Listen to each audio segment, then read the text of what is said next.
दोस्तों, क्या आप जानते हैं कि आप शऊरी तौर पर अपने ख्वाबों की अहमियत को दबा देते हैं, लेकिन वो आपको मुख्तलिफ किस्म की मालूमात पेश करते हैं जो बहुत ताकतवर हो सकती है। क्या आप जानते हैं कि ख्वाब नाकाबिले फहम सच्चाइयों, फलसफियाना बयानात, वहम, वहशियाना तसव्वुरात, यादों, मंसूबों, तवक्कुआत, गैर माकूल तजर्बात, यहाँ तक कि टेलीपैथिक नज़ारों का इजहार भी कर सकते हैं। क्या आप जानते हैं कि नफ्सियाती अमराज के बारे में इब्तिदाई दिनों में यह ख्याल किया जाता था कि यह किसी बदरूह के असर की वजह से है, और उस वक्त लोग इसका इलाज करने के लिए मरीज के सर में सुराख कर देते थे, और उनका ख्याल था कि वो रूह इस सुराख से उनके जिस्म से निकल जाएगी, जिससे वो शख्स खून बहने की वजह से मर जाता था। आप सुन रहे हैं उर्दू बुक समरीज, और आज इस किताब की समरी लेकर हम आपकी खिदमत में हाजिर हुए हैं। उसका नाम है modern man in search of a soul. ये किताब सिविल नफ्सियात के मैदान में सबसे अहम किताबों में से एक है और कार्ल गुस्ताव जंग के फलसफे की एक जामे तारुफ है। ये तहरीर बहुत से मज़ामीन का अहाता करती है, जैसे कि जिनोस्टिज्म, थियोसफी, मशरकी फलसफा और अमूमी तौर पर रूहानियत। कार्ल गुस्ताव माहिर नफ्सियात और नफ्सियाती तज्जियाकार थे, जिन्होंने तज्जियाती नफ्सियात की बुनियाद रखी। जंग का काम नफ्सियात, बशरियात, आसार कदीमा, अदब, फलसफा और मजहबी अलूम के शोबों में असर अंगेज रहा। कॉल जंग बुनियादी तौर पर एक माहिर नफ्सियात के तौर पर जाने जाते हैं। कॉल ने रूहानियत के मामलात पर भी अच्छी किताबें लिखी। Modern man in search of soul इस मौजू पर उनकी तहरीर का एक मुफीद तारुफ है। ये मज़ामीन का एक सिलसिला है जो माहिर नफ्सियात की बजाय आम आदमी के लिए लिखा गया है, जो औसत फर्द की अपनी रूह को तलाश करने की जरूरत का तज्जिया करता है।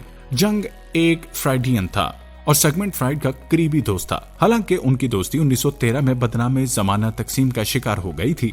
जंग अगले चंद सालों में किसी न किसी तरह की खराबी का शिकार हो गया, और उसके बाद के काम का बड़ा हिस्सा मुश्किल दौर में उसकी अपनी जहनी हालत में निपटा गया। जंग बहुत से मज़ामीन से भी मुतवज्जह थे, जिन्हें कुछ लोग कुछ हद तक मुतज़ल्ज़ल समझ सकते थे, जिनमें खराफात, आर्थोरियन लेजेंड और उड़न तश्तरी से लेकर मशरकी फलसफा शामिल था। ताहम इन शोबों में उसकी दिलचस्पी अक्सर ये जानने में थी कि इंसानी जहन को हमारे इर्द गिर्द की दुनिया में मानी तलाश करने के लिए क्या मजबूर करता है, और हमारे रवैये में लाशऊर की क्या जगह है। जबकि फ्राइड ने लाशऊर को एक ऐसी जगह के तौर पर देखा जहां हमारा कदीम नफ्स रहता है, एक ऐसी चीज जिसको दबाने के लिए हम जिद्दोजहद करते हैं। जंग ने उसे तख्लीकी सलाहियतों के एक मुमकिन जरिए के तौर पर देखा, और इस इख्तलाफ के मंबे के तौर पर जो हमें नफ्सियाती या इनफरादियत की तरफ ले जाता है। उन्होंने कलेक्टेड इंट्यूशन के बारे में भी लिखा।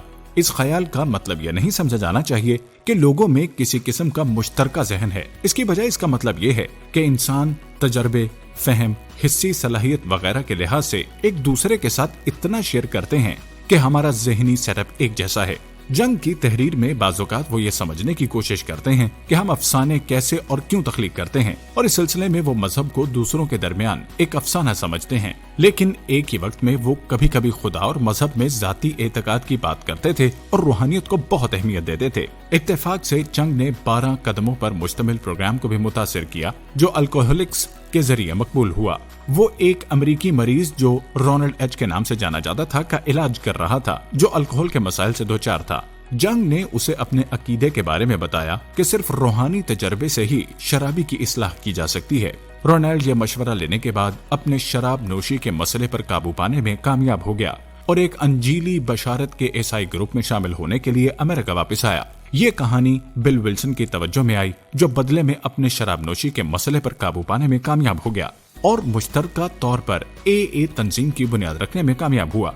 जंग की तालीम का अहम हिस्सा, जिसने दूर से आखिरी 12 मराहिल के प्रोग्राम में अपना रास्ता बनाया, ये ख्याल था कि एक रूहानी तजर्बा हमें खुद को तब्दील करने की तरफ ले जा सकता है। जिस तरह हम इनफरादियत के अमल से गुजरते हैं और एक नए खुद को तख्लीक करते हैं जिस पर हमें यकीन है, इसी तरह एक रूहानी तजर्बा हमें बाद की तारीख में उस नफ्स की इस्लाह या नजर सानी करने की तरफ ले जा सकता है। ईसाईयत से लेकर ताओइज्म और गनोस्टिज्म तक मज़ाहिब के मुताले में जंग ने इस किस्म की खुद तब्दीली में एक मुश्तरका लकीर देखी। उसने मजहब को खुद को तलाश करने के सफर के तौर पर देखा और साथ ही साथ खुदा की तलाश के लिए भी। उसने रूहानी तजर्बे को हमारी फलाह बहबूद और यहाँ तक के अकल के लिए भी जरूरी समझा।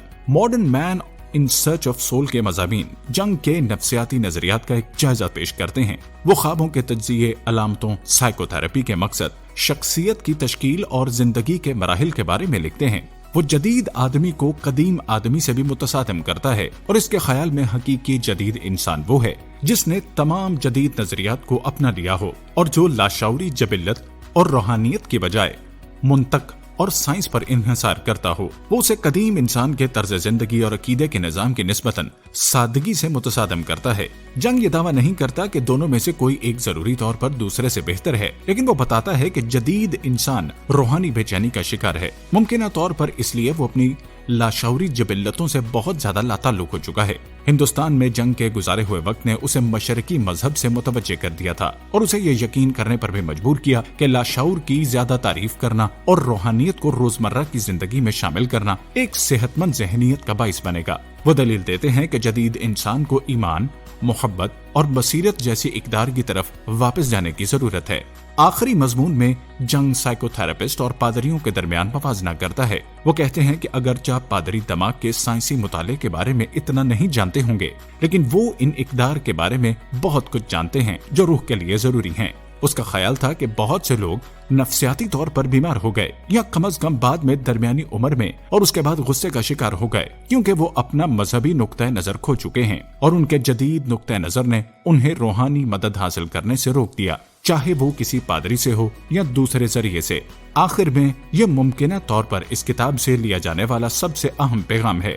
چنگ سائیکو تھراپی کی سائنس اور لاشعوری دماغ کو سمجھنے کی صلاحیت پر یقین رکھتا تھا، لیکن اس نے اس حقیقت کو بھی تسلیم کیا کہ صرف تجزیے ہی ہماری روحانی پریشانی میں مدد کے لیے کافی نہیں تھے۔ ہمیں توازن اور ہم آہنگی کی ضرورت تھی، اور بعض اوقات سائنس اور منطق حل نہیں ہوتے ہیں۔ اس کی بجائے ہمیں زندگیوں کے چیلنجز کے لیے مزید روحانی رد عمل کی طرف واپس جانے کی ضرورت ہے۔